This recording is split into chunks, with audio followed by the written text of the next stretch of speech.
Guys, Dr. Ash back with another video. This time we are going to be talking about respiratory infections and oxygenation. And so, of course, we could be here all day with respiratory infections and oxygenation. So we're just going to go over a few, definitely RSV, pneumonia, influenza, COPD, and asthma are going to kind of be where we're going to focus the majority of our time. And again, hopefully this is a quick video that will help you out with respiratory infections and oxygenation. So let's get started. First of all, let's start with gas exchange, right? We have to have it. And if you've seen the perfusion videos, this is just kind of a rehash because gas exchange is no different than perfusion. We have to get oxygen to get transported to the cells, and we got to carry that carbon dioxide and waste away from the cells. So unfortunately, or fortunately, not sure which, but this actually is a collaborative endeavor by neurological, respiratory, and cardiovascular systems. Okay. Cardiovascular system is the perfusion piece that we've talked about. So we're not going to get into the perfusion piece. The neurological, this is the body's brain function to get the respiratory center moving, which we're not going to talk about. And then we have the respiratory center, which is what our focus is going to be on. And so I want to talk about three common terms just really fast here that get associated with gas exchange, and that is the word hypoxia. That just means there's not enough oxygen to get to the cells. Anoxia is a complete lack of oxygen to the cells. And then hypoxemia happens to be low oxygen that gets circulated through the arterial blood system. So just kind of throwing those out there so you understand the difference between the three. So major concepts here, we either have a ventilation thing that's going on, we have a transport piece that's going on, or we have a perfusion piece that's going on. So again, in the respiratory disorders and respiratory infection and oxygenation, we have ventilation, transport, and perfusion. Again, transport is hemoglobin, and can the hemoglobin carry oxygen throughout the body? These are going to be found in your anemia. So make sure you check out the anemia videos if you're worried about transport. Perfusion, again, we just did lectures on perfusion.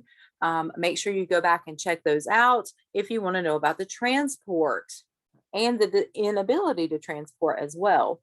And then, of course, we're going to focus on ventilation. And so there are three types of different ventilatory options when it comes to respiratory infections and respirations or oxygenation. And so we have an inhale and exhale, and that's either a problem with the bone, the muscle, particularly the diaphragm, or some sort of nerve dysfunction. We have impaired oxygen levels. It's found at higher altitudes, which I talk about in the anemia videos. Or there's some sort of disorder of the nasopharynx and the lungs, which either will cause bronchoconstriction, obstruction, or a poor exchange. And this is red because this is really kind of where we're focused at today. So risk factors, remember we always go over the risk factors so you know who is at risk. And of course, we always start with our infants and our elderly. But I also want to go back a little bit further to fetal circulation. And so fetal hemoglobin is in charge for about 5 to 6 months. Okay, that's how long it takes for the infant to start making its own hemoglobin. So as you know, or will soon learn, depending on where you're at in your program, fetal perfusion and fetal transport is a lot different than infant. And there's a lot of changes that happen. But long story short, the infant is on fetal hemoglobin for about 5 to 6 months, which means they have just a slightly lower oxygen carrying capacity, which also puts them at higher risk for respiratory issues. Okay. Infants and children, overall, they tend to have less surface area to absorb. They have smaller airways. They tend to have what's called insensible water loss.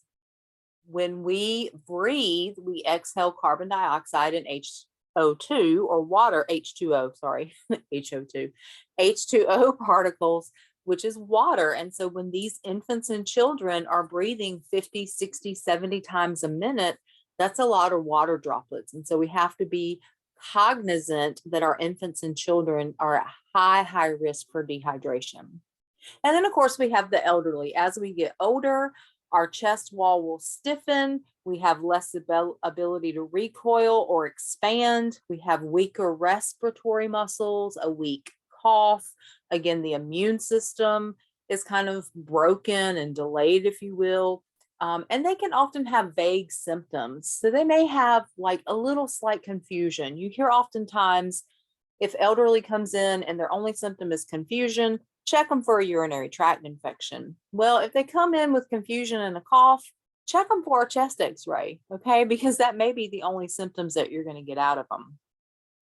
Other risk factors are going to be if you're in a high area of pollution or if you have certain allergy triggers, of course, tobacco use, our unconscious patients because they can't handle their secretions and they're at higher risk for aspiration.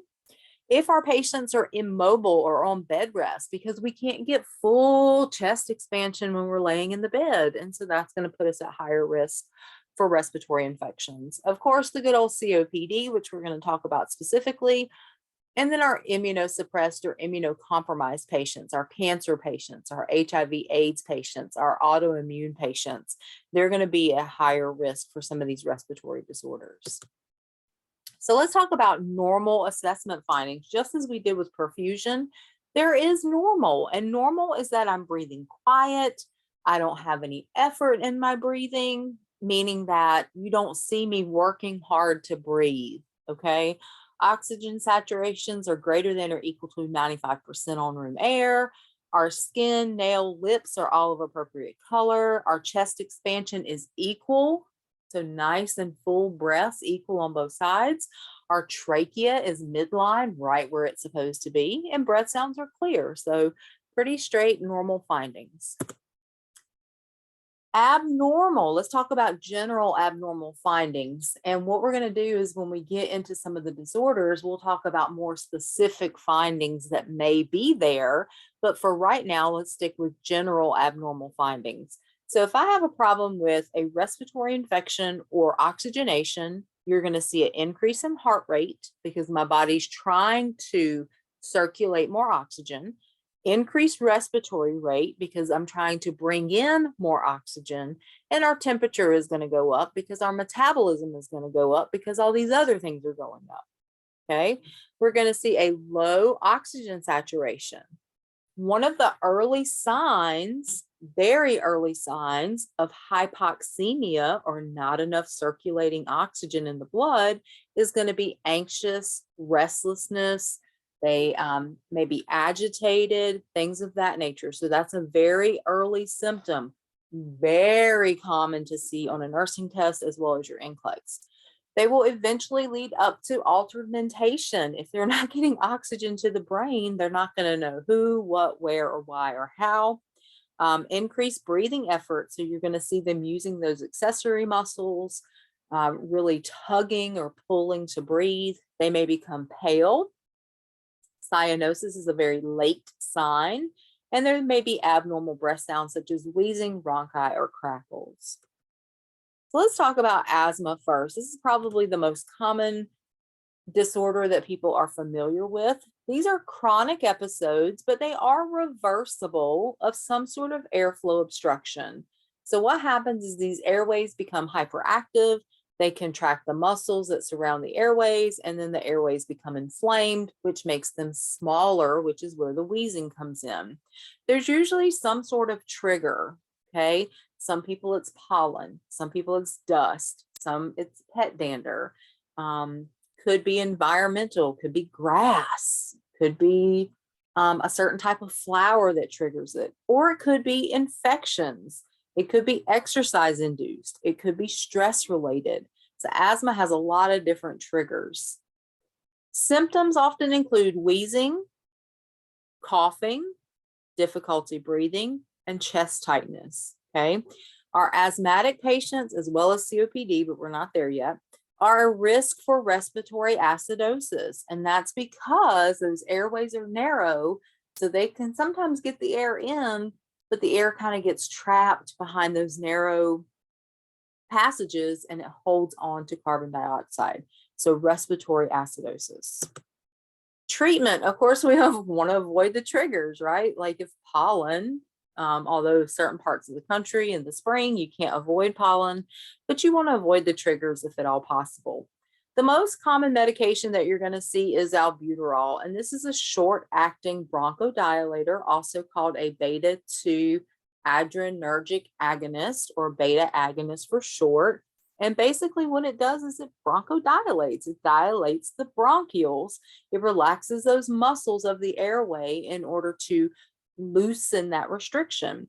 Downside is it has quite a few side effects. I'm not sure if you've ever had albuterol before, but people tend to have a racing heart rate, headache.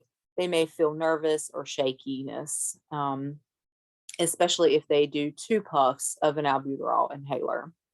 The next one is a methylxanthine bronchodilator. These are also known as xanthine bronchodilators. And this is actually the last line of defense. And so we are going to tend to use the beta agonist first. If that has been unsuccessful, then we're going to move to this one. And particularly the one I want you to remember is theophylline. Your NCLEX as well as your nursing test, they love anything that has a therapeutic window and can become toxic and require further monitoring. So theophylline works specifically to dilate pulmonary vessels. It's usually given through IV, and it's titrated to keep it at 10 to 20. So our therapeutic level is 10 to 20. Very early signs of toxicity are going to be restlessness, nervousness, tremors, palpitations, and tachycardia. These patients have to have blood drawn in order to know what their theophylline levels are. Okay, so very important that we draw blood to test theophylline levels. All right, the other kind of treatment we can have is inhaled or oral glucocorticoids, and also known as steroids. A lot of people commonly call them steroids, and this is actually to reduce the swelling and inflammation as well.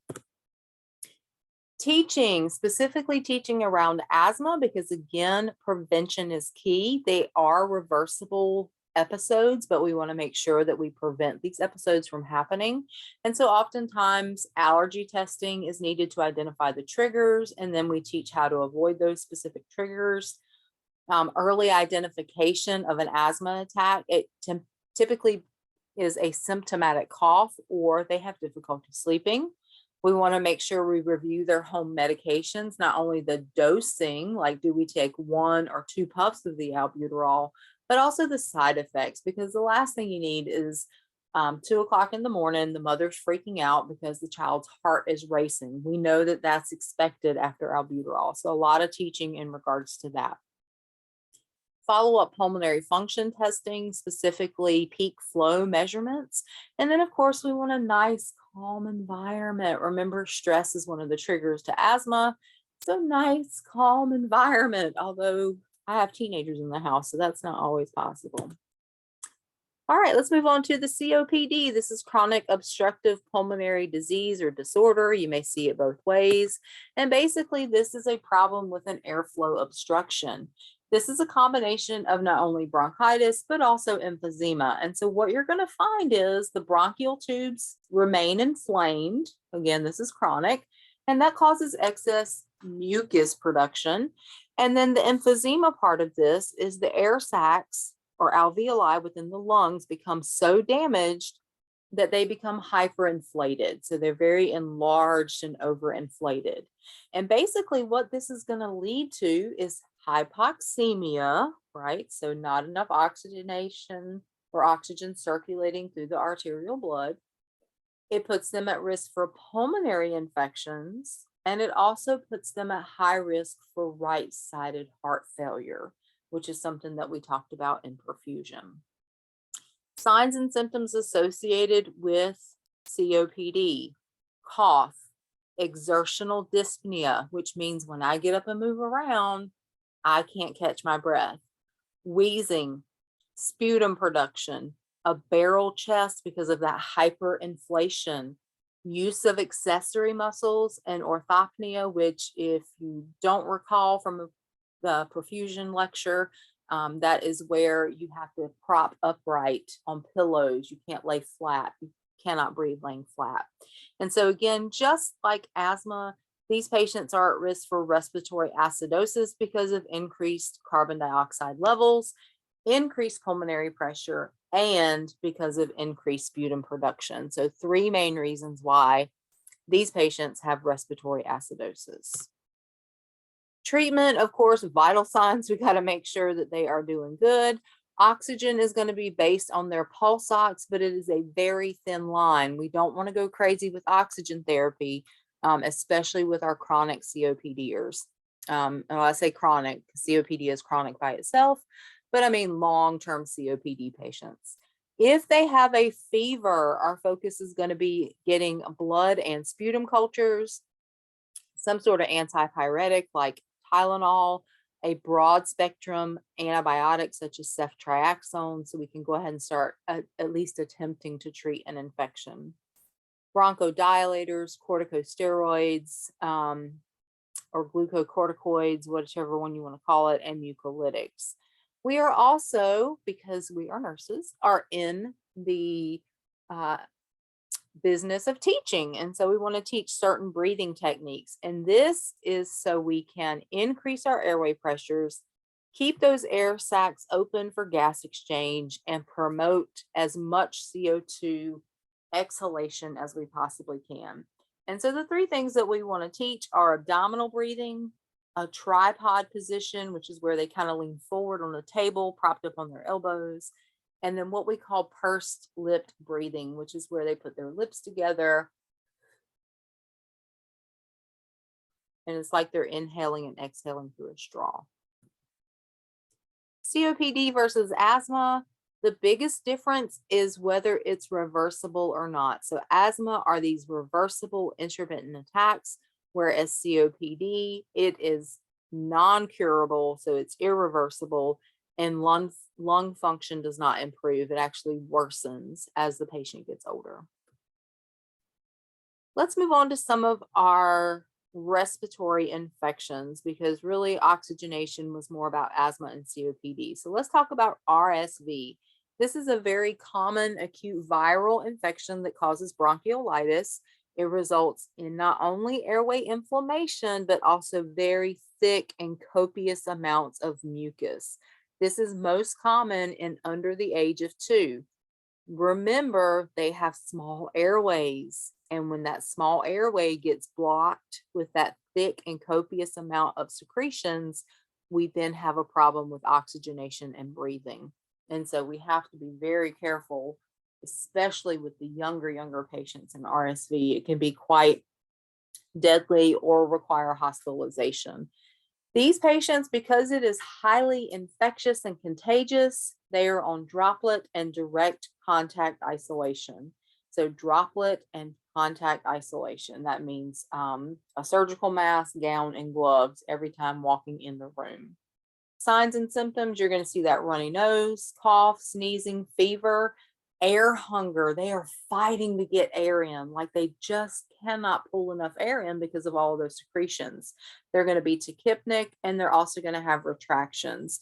So remember, the retractions are where the muscles kind of get sucked in between the ribs, or under the ribs, or under the sternum, in an attempt to pull in more air. And of course, don't forget that tachypnea in that age group is going to cause dehydration really fast. Treatment, this is all about airway. These patients are going to require frequent nasal suctioning. They need cool, humidified air and oxygen, adequate hydration, and something that you will see again, head of bed, at least 30 degrees.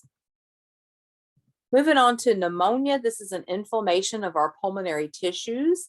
Pneumonia is tricky because it can be viral, it can be bacterial, it can be fungal, it can be protozoal, it can be aspiration pneumonia. So there's a broad range of pneumonia, and we're not going to get into each of them because the symptoms don't really change. Typically, the nursing interventions don't really change. The only thing that's going to change is, do I put them on an antiviral, antifungal, antibiotic, how it gets treated, basically from the medical perspective, not from the nursing perspective. What's going to happen in pneumonia is the lungs will actually stiffen. They become less flexible with breathing. And so that deep breath is really hard and painful for these patients. Fever, chills, pleuritic pain, that's that pain with that deep, deep breath. Tachypnea, they often have rhonchi or wheezing, lots of sputum production, and use of accessory muscles. So from a nursing perspective, we want to monitor that airway, administer oxygen as needed based on your vital signs and your assessments, cough, deep breathing exercises, and sinus spirometry, because we want to keep that flexibility of those lungs, right? What happens when we don't have flexibility in the lungs? We get atelectasis. And when we get atelectasis, we get alveoli sac collapse, which we do not want. The focus here is rest, nutrition, and fluid. I do have a slide at the very end that's going to talk about the general things we do for all respiratory patients. And remember, there is a vaccine for pneumonia. And so we recommend that anybody over the age of 65 get a vaccine. We also recommend people with chronic conditions, asthma, diabetes, hypertension, COPD, any of those chronic illnesses should get the vaccine. Influenza, everybody knows this as the flu. There are 3 common types, although there are many different variations and strands. I'm sure you've heard of avian flu, swine flu. That's not the point here.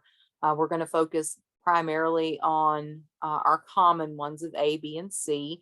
Again, there is a yearly vaccine for the flu. This is a very sudden onset of fever, muscle aches, headache, fatigue, loss of appetite. If you've ever had the flu, you know exactly what I'm talking about. You just feel horrible, like you're knocking on death's door.